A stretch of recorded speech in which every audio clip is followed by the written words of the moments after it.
Well, we're into March now. Thankfully, February's gone, and I've just changed my woolly hat. I know I got a lot of grief last week. My wife was even commenting on it, so I've gone beanie style now. Hopefully, gets a bit better feedback.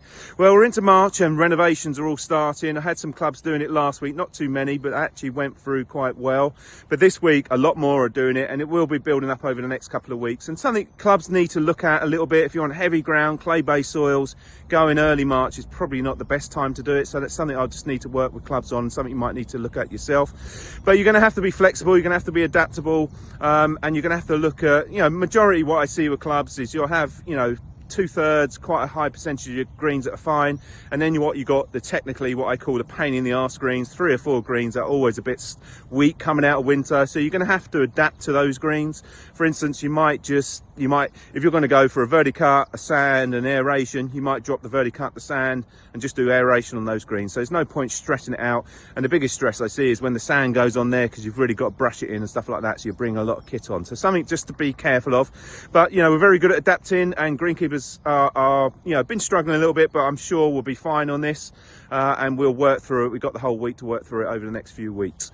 And then the other thing I just want to talk about is trees and tree management. And I played Walton Heath on Friday in a bigger day, and it was fantastic, absolutely brilliant what's going on over there.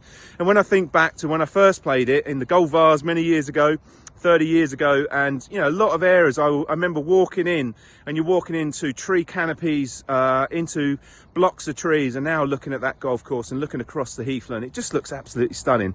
And speaking to a lot of golfers, I understand that golf is definitely getting momentum in the industry, and it can see the bigger picture, and sometimes it is a motive to start with.